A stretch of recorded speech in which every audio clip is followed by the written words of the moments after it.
Have you ever stood in front of a mirror, lights dimmed, heart pounding, and whispered the name, Bloody Mary?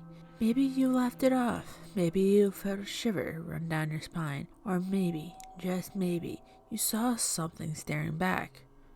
Tonight, we dive deep into one of the most spine-tingling legends to ever haunt our childhood sleepovers. Who is Bloody Mary? Where did the legend begin? And is there any truth to the horror behind the mirror?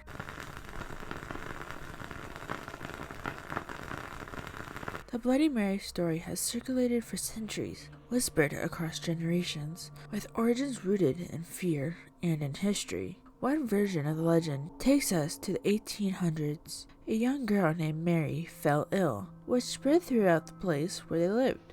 During this outbreak, many people would drop dead for a short period, when physicians couldn't find a pulse of the seeming dead, so the fallen would be easily assumed to be dead. But were they? In those days, misdiagnoses were tragically common. To prevent premature burials, families would bury their loved ones. They would put a small hole in the coffin and put a string with a bell tied around the corpse's finger. If the person awoke, they could ring the bell and be rescued. When Mary was too bedridden and slowly died, she was laid in a coffin in her grave. She was not buried just yet. The string and bell were obviously on hand. Days passed, then up to a week. Her parents never left the house, wishing with their very being that their sweet Mary would wake again. Friends of the parents claimed that if she had not woken up yet, then she never would. That day, her parents left the house with their friends on their behalf. When their parents left, the neighbor came and started to fill her grave. Before leaving, the neighbor said his remorse and walked to his home. Not long after, Mary was awakened.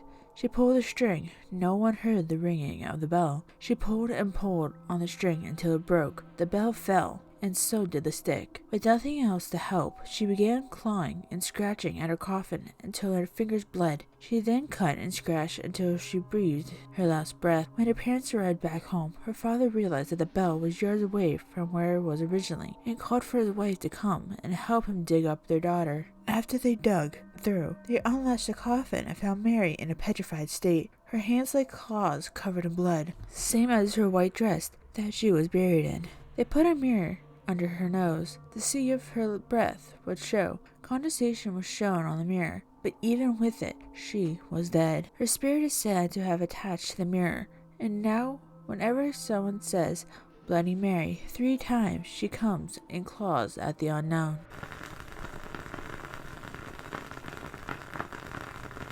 Historic, the ritual encouraged young women to walk up a flight of stairs backwards, holding a candle in a hand mirror in a darkened house. As they gaze into the mirror, they are supposed to be able to catch a glimpse of their future husband's face. There was, however, a chance that they would see a skull or the face of the Grim Reaper instead, indicating that they are going to die before they would have the chance to marry. But in today's ritual, Bloody Mary allegedly appears to the individuals or a group who invoke her name in an act of cataplasmy. This is done by repeatedly chanting your name into a mirror placed in a dimly lit or candlelit room. The name must be uttered 3 times, or some other specified number of times. Some stories say that you must chant her name into the bathroom mirror 47 times before she will come out of the mirror.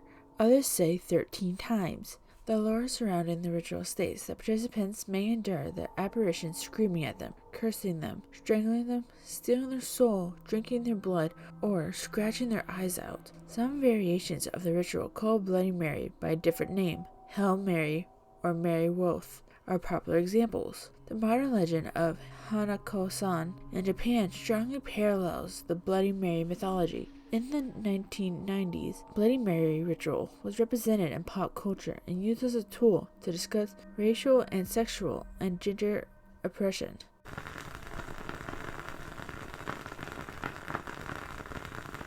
So who was the real-life Bloody Mary? There has been a debate on the real identity of Bloody Mary, or whether she was based on a real woman. Several women in history could be behind the legend.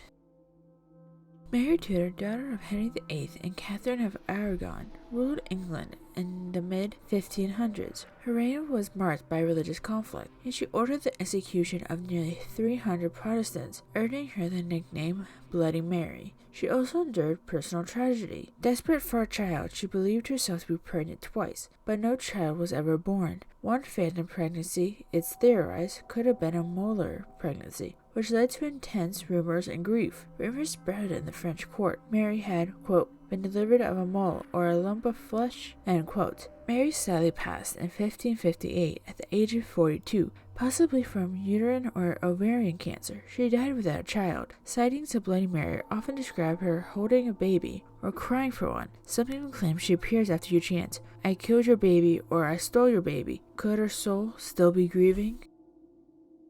Another version links Bloody Mary to Mary Worth, who had been identified as either a woman who killed slaves escaping the American South via the Underground Railroad, or a woman who was burned at the stake during the witch trials in the early modern period. There is some speculation on whether she existed at all. Haunted rooms described her as a witch who allegedly put children under her spell, kidnapping them, murdering them, then using their blood to stay young.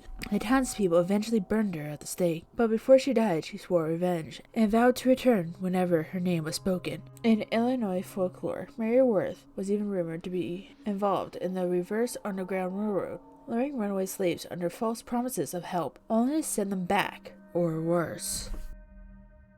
Then there's Countess Elizabeth Bathory, a Hungarian noblewoman. She allegedly killed and tortured at least 80 girls and young women between 1590 and 1610. The sick torture methods include sewing their lips shut, beating them with clubs, and burning them with hot irons. She is alleged to have even bathed in their blood to maintain a youthful appearance. One witness had claimed that during Bathory's trial that they'd seen a diary in which Bathory recorded her victims. There was not 80 names on that list, instead 650. Though Bathory's guilt had been debated, her tale of vanity and violence easily aligns with the blood-soaked spirit behind the mirror. Why a mirror? In folk, mirrors are often viewed as portals. Many ancient cultures believed that mirrors could trap souls. Breaking one was considered not only lucky, but dangerous. Bloody Mary is more than just a sleepover game. She is a symbol of death, fear, guilt, and feminine rage. Her tale reminds us of how stories evolve, spreading from whispers to legends to fears that haunt us even in adulthood. So the next time you find yourself alone, walking past the mirror at night, maybe resist the urge to speak her name, or don't. After all, some legends are best left untested. Thank you for joining me on this dark and mysterious journey. If you enjoyed this video, don't forget to like, subscribe, and share. And until next time, keep your lights on and your mirrors covered.